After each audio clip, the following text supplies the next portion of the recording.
Shalom keluarga damai, kembali lagi dalam Sapaan Damai Sejahtera 10 Februari 2023. Mari Bapak Ibu Saudara, saat ini kita mempersiapkan hati kita untuk mendengarkan firman Tuhan.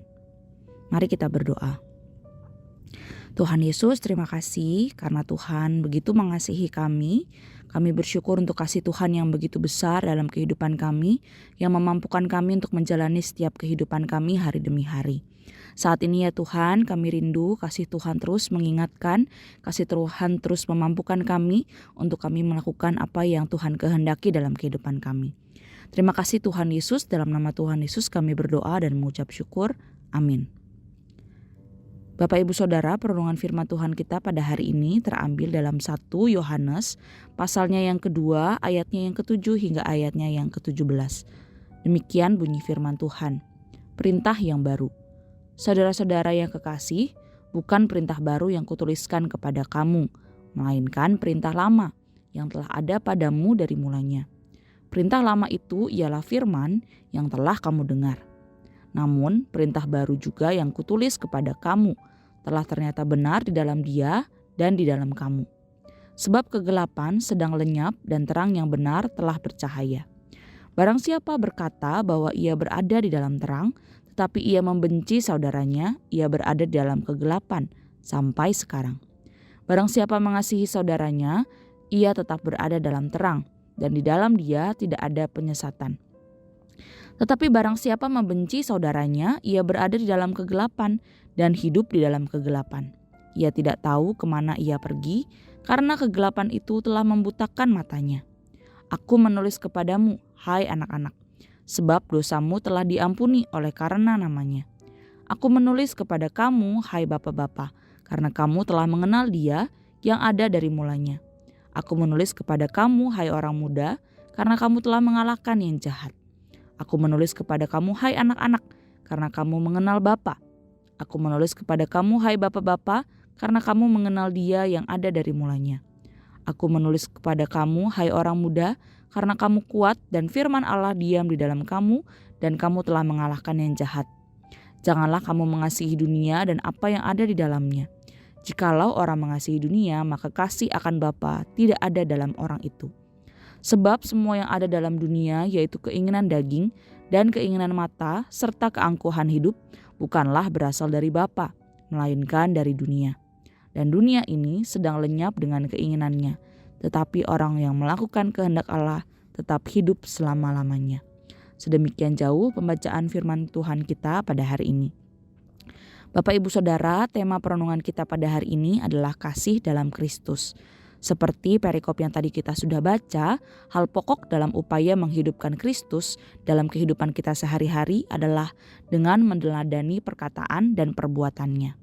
Semua perkataan dan perbuatan Kristus mendemonstrasikan kasih. Hal inilah yang diingatkan oleh Yohanes kepada jemaat pada waktu itu. Menghidupkan kasih adalah perintah baru. Perintah untuk saling mengasihi telah mereka dengar sejak mereka percaya kepada Yesus. Sejak mendengar Injil, mereka telah didorong untuk mengasihi. Jika demikian, ini bukan perintah baru. Yohanes menyadari bahwa perintah mengasihi adalah perintah yang lama, namun disebut sebagai perintah baru dalam arti sebelumnya belum pernah terlihat. Yesus Kristus menunjukkan kasih kepada manusia. Demonstrasi kasih seperti ini benar-benar baru bagi manusia. Kasih yang Yesus lakukan ketika Dia disalib belum pernah dilihat sama sekali oleh manusia.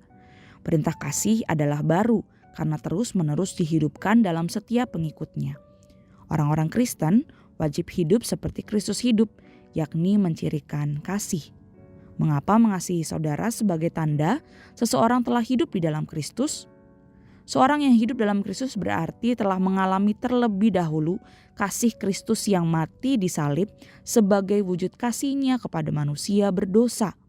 Kasih yang telah dialaminya ini akan memampukan ia untuk mengasihi orang lain, yaitu keluarga, sahabat, teman, dan siapa saja yang ia temui. Mengasihi keluarga yang seringkali lebih sulit dibandingkan mengasihi orang lain, karena mereka dapat melihat bagaimana kualitas hidup kita sehari-hari. Oleh karena itu Bapak Ibu Saudara, mengasihi tidak dapat dipisahkan dengan mentaati perintah Tuhan. Setiap orang yang mengasihi Allah baik bapak-bapak, orang muda, anak-anak, akan melakukan perintahnya yang intinya adalah kasih. Tetapi seorang yang tidak mengenal, tidak menerima dan tidak melakukan kasih adalah seorang yang masih hidup dalam kegelapan dan ia tidak tahu kemana arah hidupnya. Ketika kita hidup di bawah pimpinan terang kasih Tuhan, maka kasih Tuhan itu akan menuntun kita, akan menguatkan kita, akan terus mendorong kita untuk menyatakan kasih kepada orang lain. Kasih menjadi kenyataan hidup yang pernah diwujudkan manusia sebelumnya. Oleh karena itu, sepatutnya lah setiap kita sebagai orang Kristen menghidupkan kasih Yesus di dalam perkataan dan perbuatan kita setiap hari. Hidup dalam kasih berakibat semakin pudarnya kegelapan, karena terang Kristus semakin bercahaya. Kasih Kristus tidak pernah terbatas pada tembok-tembok gereja. Kasih Kristus, mari kita arahkan kepada semua manusia. Dan biarlah kasih Tuhan inilah yang memampukan kita untuk menjalani kehidupan kita. Kasih Kristus yang memberikan kita kekuatan untuk mengasihi, bahkan mengampuni orang-orang yang menyakiti hati kita. Sehingga kasih Kristuslah yang memampukan kita untuk bisa berbagi kasih. Mari Bapak Ibu Saudara, kita bersama-sama berdoa. Tuhan, kami mengucap syukur karena kasih Tuhan begitu besar bagi kehidupan kami. Kami bersyukur karena kasih Tuhan sudah mengampuni setiap kami orang-orang yang berdosa. Mengampuni kami yang sebenarnya tidak layak untuk dikasihi oleh Tuhan. Dan melalui kasih Tuhan ini kami belajar bahwa kami dimampukan untuk hidup di dalam kasih dan membagikan kasih itu.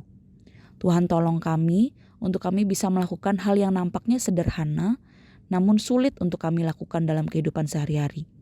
Kiranya kasih Kristus itulah yang memampukan kami untuk melakukannya di dalam kehidupan sehari-hari. Terima kasih Tuhan Yesus.